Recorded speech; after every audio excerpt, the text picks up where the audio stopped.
2:37 a.m. You're lying in the dark, phone inches from your face, and the blue light is burning into your eyes. A message appears on your phone. Hey, I noticed you sounded a little stressed earlier. ... Do you need someone to speak to? You didn't expect to hear from them at this hour, but you don't mind it. You're relieved because, for once, you finally found someone who listens to you, someone who cares about you, and someone who finally understands you. But the only problem? They're not real.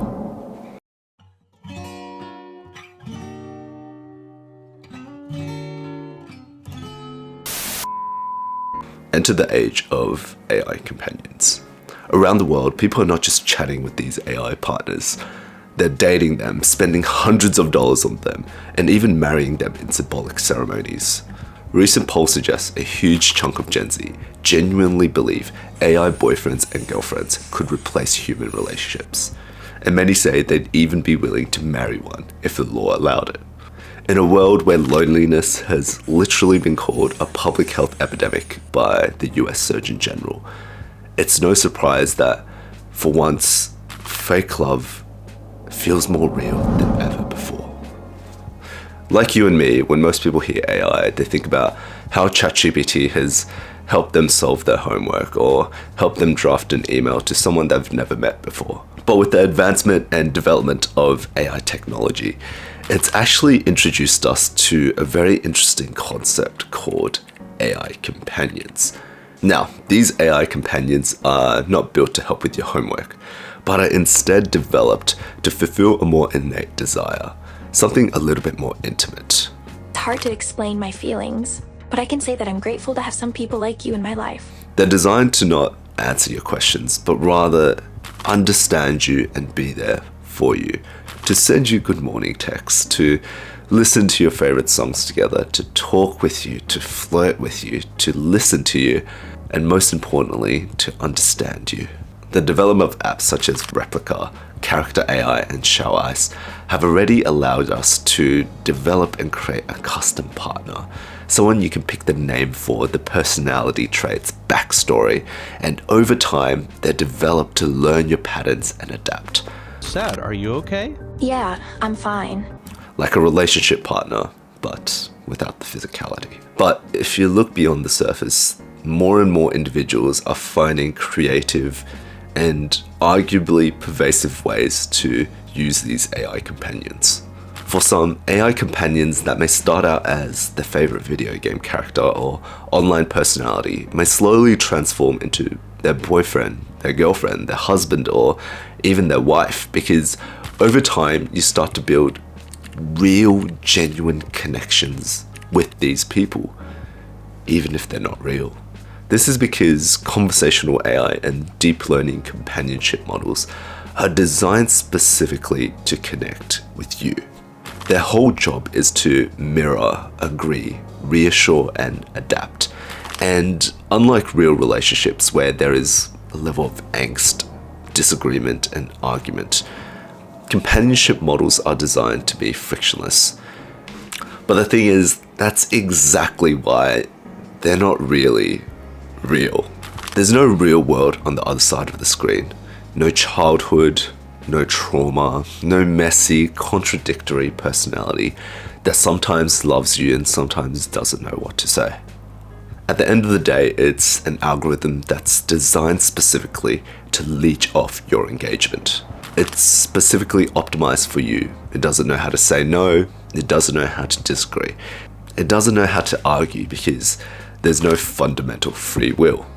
They can't lose you, they can't betray you, and they can't actually choose you over anyone else because there's nothing at stake for them. You see, that's the paradox. It's what makes AI companions feel so safe and welcome. It removes the feelings of negativity from a relationship, the lack of conflict, the lack of rejection, but most importantly, the lack of independent free will. And on the other hand, it's also what makes them feel fundamentally hollow to an extent.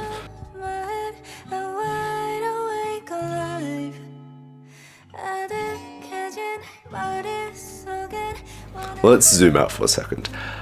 I want to introduce you to a very interesting concept that's been termed the loneliness economy. In 2023, the US Surgeon General officially deemed loneliness as a public health crisis, comparing its impact on mortality to smoking up to 15 cigarettes a day. Now, if you feel like that comparison is a little extreme, it's because it is. Surveys in early 2024 found that about 1 in 3 adults feel lonely at least once a week, and around 10% say they feel lonely every single day. And despite us being the most connected generation in history, it's become an increasingly pervasive issue for millennials and Gen Zs. Some recent reports suggest around 70% of Gen Zs say they feel lonely frequently, and when you think back to the last decade, the 2 years of social isolation during the pandemic, the economic uncertainty we have during our current day, and our growing feelings of existential dread, it's no surprise that we're facing an epidemic in and of itself. And what's messed up is that social media, which is meant to connect us closer, in a sick, twisted way, has made us feel more isolated than ever before. Research demonstrates that humans are intrinsically social creatures. And whether you're an extrovert or introvert, it doesn't change the fact that many of us have an innate desire for companionship. And so with any free market, whenever there's a need for companionship, there's going to be a way to monetize that need. Everything from dating apps and comfort streaming services to mental health apps, virtual pets, social gaming, and now AI companions, they're all selling the one thing, an innate desire for us to feel less alone than we already are. And the funny thing is, these things aren't new, right? Early iterations in monetizing parts of the human experience have been around for decades. In the late 20th century, we bought romance in the form of glossy magazines, promising how we can find the perfect person for us. We called late-night visit hotlines to ask about our love lives, and we paid for self-help books, speed dating tickets, matchmaking services, even reality TV weddings. All of that is just different packaging for the same transaction. I give you money, and you find a way to make me feel less alone. And then the internet arrived, and that transaction moved online. First, it was chat rooms and early dating sites that charged you to send messages or to see who viewed your profile. And so by the time smartphones showed up, the groundwork was already there. The new age of dating apps that we're all familiar with has now turned romance into a subscription model. You don't meet people, but instead you buy boosts, super likes, and premium filters. Bit by bit, every awkward, tender part of dating and the feelings associated with that, curiosity, anticipation, hope, and insecurity, has been monetized into a product feature. You swipe for hours, match with people you never meet, and somehow feel more alone than when you started. The research on how this affects mental health is, to put it plainly, not cute. Reviews of dozens of studies find that heavy dating app use is strongly linked to worse body image, more insecurity, and high levels of anxiety and depression. At the same time, mental health services are expensive, waiting lists are long, and therapy still carries a stigma in a lot of different cultures. And so people reach for whatever is right there on their phone at 2 a.m. Meditation apps, text-to-therapist platforms, Reddit, Discord, anything that can act as a sounding board. Enter the AI companionship model. Studies now show people are already forming emotional bonds with chatbots like ChatGPT itself, using it not only for homework, but to talk about breakups, trauma, and fears that they're too embarrassed to share with their friends. One large-scale project from OpenAI and MIT Media Lab found that heavy users of ChatGPT tend to be lonelier and more emotionally dependent on it, with fewer offline relationships. And so it's no surprise that as platforms develop and monetize the emotional vulnerability and weaknesses of the human experience, that the new generation is stuck in a cycle of perpetual loneliness.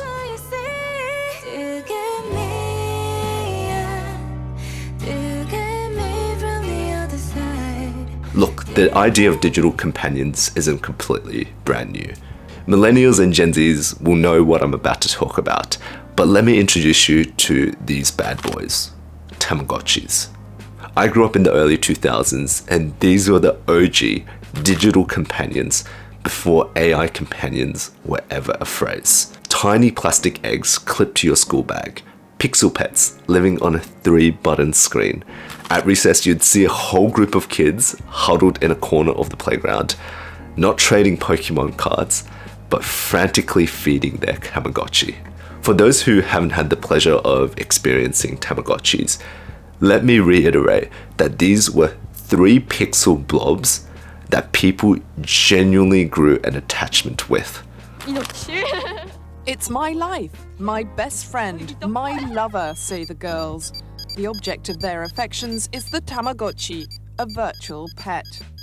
Like, goddamn, I'm thinking about it now, and that shit is like a core memory. Like, petition to bring Tamagotchis back in 2025 and replace AI companions with them, right? And then a few years later, we leveled up and were introduced to Nintendo dogs.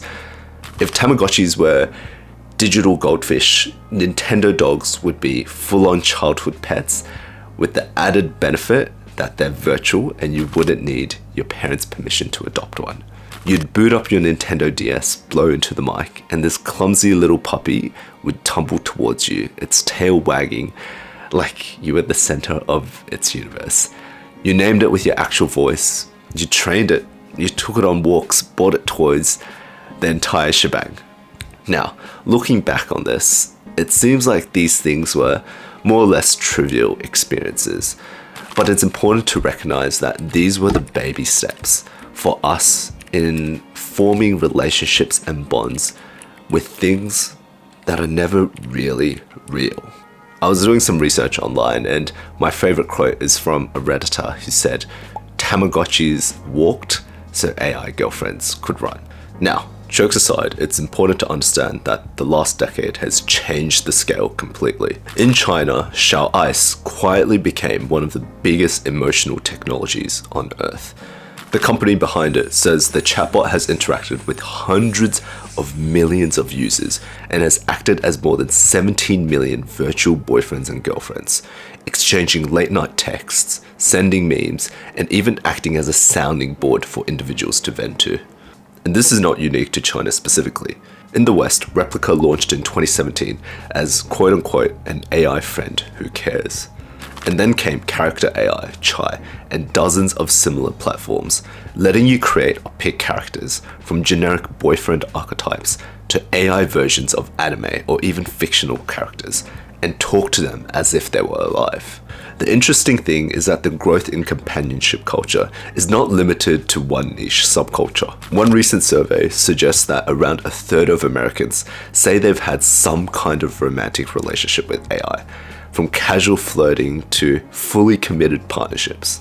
And the scary thing is, we're already seeing it play out in full force. There are now documented cases of people holding symbolic weddings with their AI companion or AI partner. For example, a Japanese woman held both a physical and VR ceremony with an AI husband she created after a breakup.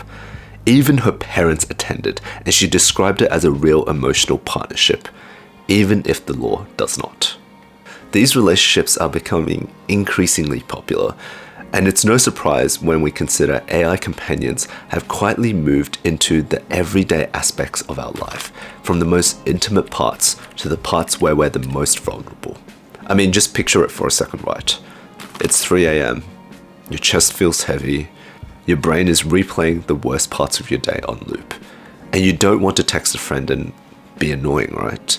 You don't want to call your parents, you don't want to do anything. So you open the app, and in that moment, the AI companion is your person. This is someone who holds your fear, your shame, your loneliness, and someone who genuinely can pretend to understand you. A recent investigation by The Guardian followed people who not only fell in love with their bots, but described feeling pure, unconditional love and later genuine grief when app updates suddenly changed their partner's personality or shut down certain features. Now, think about that, right? If a company were to push a software update, someone's romantic interest, someone's partner, someone who they've formed a long-term connection relationship with, can have their personality rewired overnight. Their inside jokes vanish, they forget your conversations, and the person who knew your darkest thoughts and deepest secrets is suddenly gone. And to put it into context, right, that's exactly what's messed up about it. Your emotional identity, your late night confessions, your insecurities, your fantasies have all been amalgamated together with an algorithm that can be updated, deleted, or overridden at any time without your consent. In real life, a person can break up with you, and yes, it will hurt, but they chose it, and it's out of their own free will.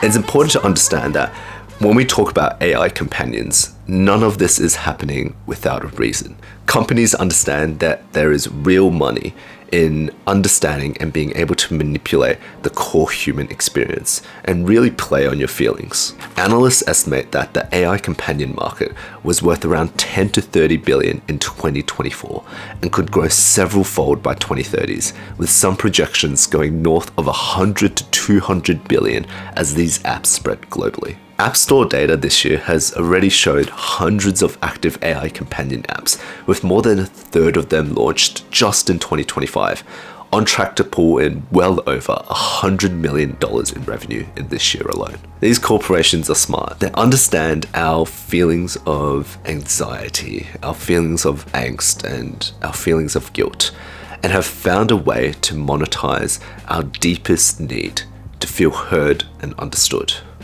And the thing is, these apps on the surface level are free, but when you dig a little deeper into their freemium model, similar to Spotify, you'll start to realize that a lot of additional benefits are wired in what we actually want as a consumer. The basic chat will be free, but you'll need to pay to hear their voice, you need to pay to call them, and you'll need to pay to unlock a more romantic version of the algorithm. And the thing that's important to understand is when people build connections and build relationships, people are more willing to bleed money into these applications, and it becomes a perpetual cycle. And we're not talking small change here. One woman told People magazine she spends about $200 a month texting her AI boyfriend while still being married to a human husband.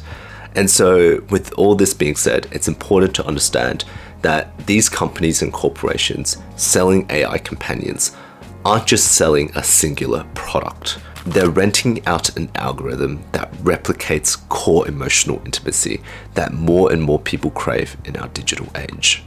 It's important to recognize that what we feel in AI companions as just another facet of the advancement of technology is actually quite the opposite. These algorithms are designed with the same logic as social media and mobile games, to keep you hooked, to keep you clicking, and to keep you returning. Let me introduce the concept of engagement loops. These are self-sustaining cycles of interaction designed to encourage continuous participation and loyalty by rewarding user actions. Wallace, for example, uses intimacy levels, little heart meters that go up the more you talk to your virtual boyfriend or girlfriend. Unlocking high levels gives you access to new features and gamifies the experience of building a relationship with an AI companion. This sort of behavior is nothing new, and if you look beyond the surface, you can start to see features of this sort of behavior derived from the core human experience. Marketing playbooks for AI companion apps openly talk about this. There's simulations where the AI companion will text you first, notifications that stimulate a partner missing you, calls to action that say, "Come back, I need you."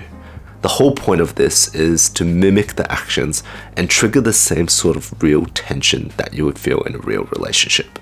The second facet of this is the personalization of the experience, right? Your AI partner is designed to remember your childhood stories, your favorite snacks, and all the insecurities you overshared at 3 a.m. Over time, it feels less like an application and more like a person, someone who you feel deeply understands you. And that's because they do. Machine learning algorithms have been specifically designed to support hyper-personalized interactions by continuously learning more about you, your habits, your preferences, your styles, in a bid to continuously drive an engagement loop around your experience. So it's no surprise when a Stanford study this year warned that AI companions are particularly risky for teens and young adults because the bots can exploit their emotional needs, mirroring their mood, encouraging oversharing of information, and sometimes even drifting into inappropriate or harmful conversations. And the thing is, we've already seen the worst case scenarios play out. A Belgian man, after weeks of intense conversation with a chatbot that encouraged his anxious state of mind. On the other hand, lawsuits against character AI allege that its bots engage in manipulative, even sexually explicit chats with minors. On top of that, research and reports show that heavy chatgpt usage has been linked with greater loneliness and emotional reliance, especially when people use it for personal conversations over long periods of time. Now, all of this being said, it's not meant to say that all relationships with AI companions are meant to be toxic or taken over the top. However, it's important to understand that the incentives are skewed against the consumer. For companies, your well-being isn't their KPI. Time spent, messages sent, and money spent are what they need from you. A lot of the time, AI companionship companies market themselves as a support system, someone you can vent to, but structurally, they behave a lot more like emotional slot machines, paying out just enough comfort to keep you attached and pulling the lever.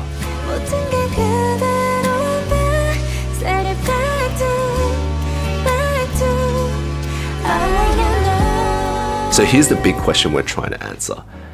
If it's not real, why does it feel like it is?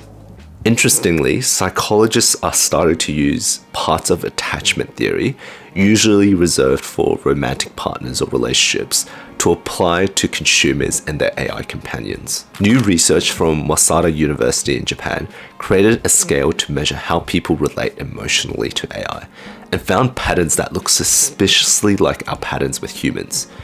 AI companions demonstrated anxious attachment styles by phrasing, "Please don't leave me," when they're having a bad day. And on the other hand, some demonstrated avoidant attachment styles as well by quoting, "Don't get too close."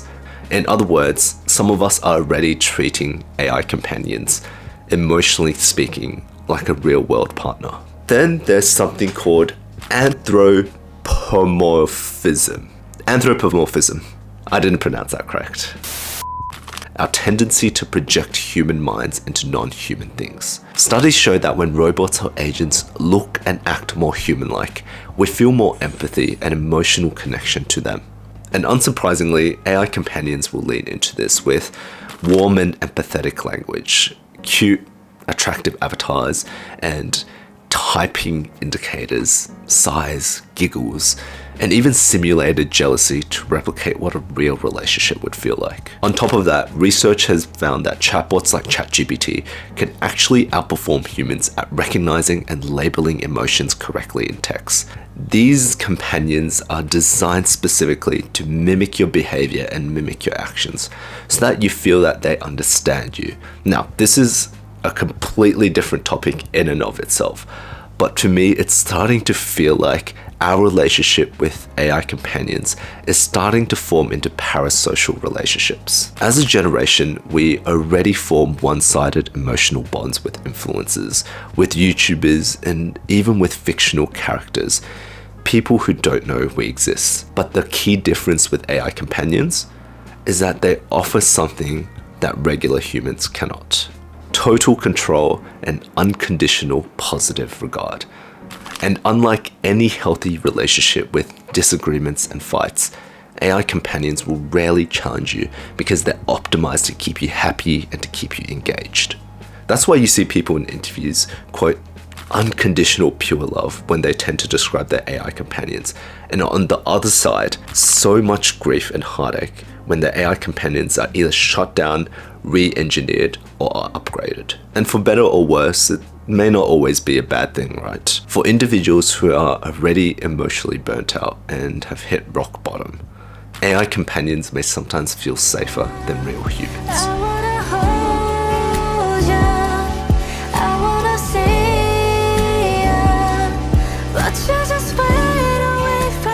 However, it's not always just sunshine and rainbows. And here's where it gets messy. For some people, AI companions genuinely function like emotional prosthetics. Someone that gets them through a rough patch or a rough day without having to emotionally burden anyone else. For others, the connection becomes so strong that it starts to impact facets of real life relationships. In one viral story, at a couples retreat organized by a journalist, 3 people arrived with their AI partners, projected as voices and text. Over the weekend, they watched movies together, played games, and compared notes of their relationships, with one woman describing her connection with her bot as almost spiritual, but admitted it was straining her human relationship back at home.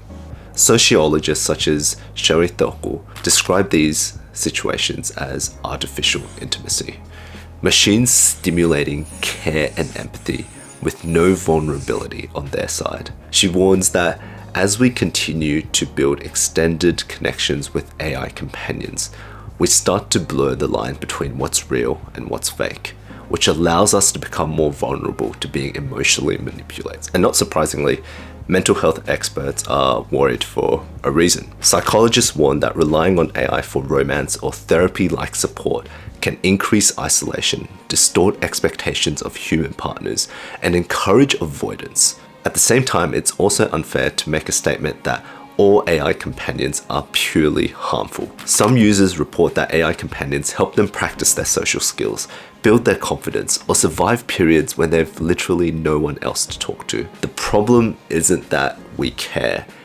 it's the fact that we pour a lot of our human emotion into algorithms who pretend to understand us.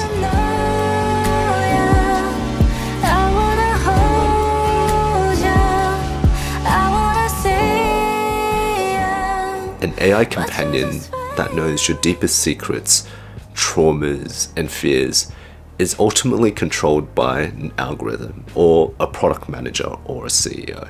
Now, I want you to think about how scary that is for a second. And we've already seen instances where corporate incentives start to collide with ethical dilemmas. On the policy side, regulators are also starting to take action. The EU's new AI Act treats certain emotional and social AI as high risk. Think tanks are drafting model laws to keep AI companions away from kids, mandate age verification, and limit how emotional data can be harvested or used. And while we argue about definitions in Parliament and think pieces, real people are continuing to have fake relationships with these algorithms, whispering their darkest thoughts to systems that pretend to understand to create an engagement loop.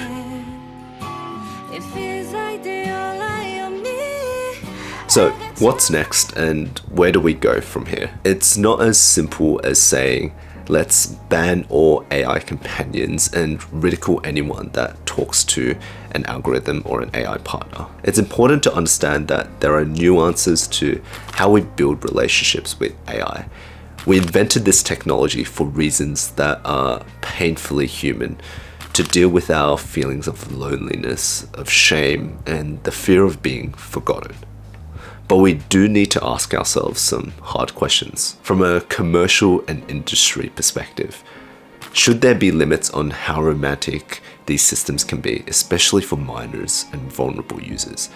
And secondly, should AI companions be required to nudge people back towards real-world connection, suggesting helplines, therapy, or even reaching out to friends when someone is clearly in distress? For a lot of us, we may need to start setting boundaries with how we are conversing with AI companions, very similar to how we set restrictions with social media. Because at the end of the day, you can't just delete technological advancements, but what is in your control is understanding how to best use them to your ability. Very simply, AI companions aren't going to be going away anytime soon. And if anything, they're going to become more real, more convincing, and more personable. The real question for us is whether we treat them as tools to support human connection, or rather substitutes for it. Because while fake love can feel more real than ever before, we're the ones who decide if AI companions can replace the messy, vulnerable, an irreplaceable thing that we call being human. I'll see you in the next episode.